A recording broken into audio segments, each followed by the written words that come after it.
स्वागत है आपका मेरे चैनल कॉमर्स गुरुजी पर। और जो हमारा चैप्टर चल रहे थे इंडियन इकोनॉमिक डेवलपमेंट में, आज की वीडियो में क्लास 12th का इंडियन इकोनॉमिक डेवलपमेंट का चैप्टर 4 हम डिस्कस करने वाले हैं, जो कि टी.आर. जैन की बुक के हिसाब से आपको स्ट्रेटजी ऑफ इंडस्ट्रियल ग्रोथ दे रखी है।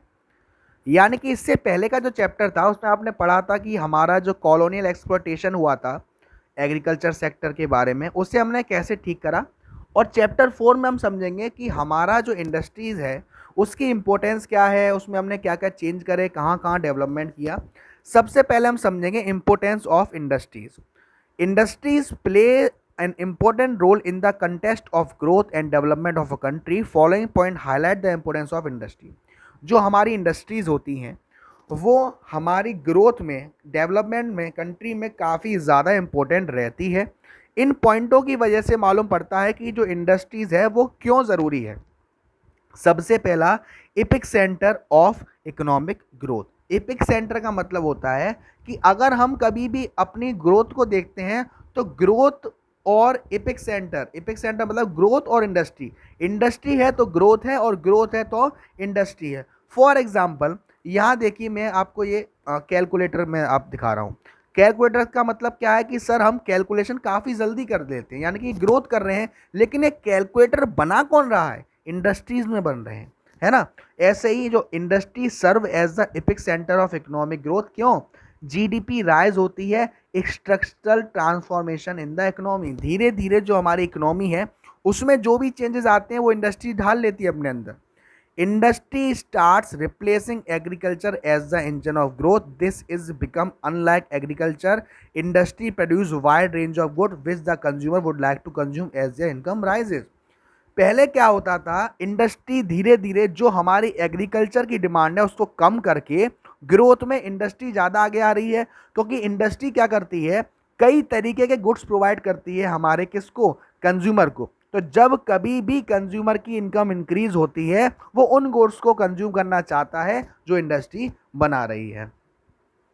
The rise in demand for agriculture goods consequent upon a rise in income is always very modest because agriculture goods like rice and wheat। देखो इसमें क्या कह रहा है, अब यहां दे रखा है कि जो industry replace agriculture as an epic centre of growth, क्योंकि एग्रीकल्चर की डिमांड जब करी जाती है जब उसकी इनकम बढ़ेगी। इनकम बढ़ेगी तो इनकम बढ़ने के बाद जो हमारा कंज्यूमर है वो जो चीज़ की आवश्यकता जितनी है उतनी ही करेगा, है ना। सेकंड है source of employment. Source of employment का मतलब क्या होता है, industry is an important source of employment. This become significant when agriculture is already overburdened and the labor force is risingly rapidly। मतलब जो हमारा एग्रीकल्चर सेक्टर होता है उसमें ज़रूरत से ज़्यादा लोग वर्क कर रहे हैं, जितनों की ज़रूरत नहीं है उससे ज़्यादा लोग वर्क करते हैं, तो आपको मालूम है वहाँ पर डिसगाइज्ड अनएम्प्लॉयमेंट होता है। तो इंडस्ट्री एक ऐसा सोर्स है जो आज की डेट में आने वाले टाइम में धीरे धीरे राइज कर रहा है ना। तो इसमें क्या होता है, in fact with the rise in agriculture productivity farming sector has release a large supply of labour वो it can be gainfully employed only in occupation outside agriculture. जैसे जैसे एग्रीकल्चर सेक्टर बढ़ता है ज़्यादा लोग काम करने के लिए इच्छुक होते हैं और एग्रीकल्चर सेक्टर ऑलरेडी फुल है तो वहाँ वो कहाँ शिफ्ट कर जाते हैं, इंडस्ट्री सेक्टर पर। तीसरा है source of mechanized means of farming। industry plays a crucial role in mechanizing of farming। मतलब मशीन्स जैसे कि ट्रैक्टर्स, हार्वेस्टर्स फार्मिंग में become possible only owing to the growth and development of industry. अगर आपको machine चाहिए, tractors चाहिए farming करने के लिए, अच्छी फार्मिंग करने के लिए, तो ये आपको इंडस्ट्री से ही मिल पाएगी। तो आपने एग्रीकल्चर सेक्टर में पढ़ा था कि भाई फिनिश गुड्स के लिए क्या चाहिए, रॉ मटेरियल। तो अब यहाँ आप पढ़ रहे हो कि रॉ मटेरियल को कन्वर्ट करने के लिए क्या चाहिए, इंडस्ट्रीज चाहिए। उसके बाद imparts dynamics to growth process. Industry imparts dynamics to growth process. This fact is supported with these observation. पहला, in the absence of industry growth process would have been restricted to the production of food for survival. मतलब क्या है इस line का, जो हमारी growth है अगर आप उसे चेंज करना चाह रहे हो, बदलना चाह रहे हो, तो वो इंडस्ट्रीज़ के अलावा कोई नहीं कर सकता।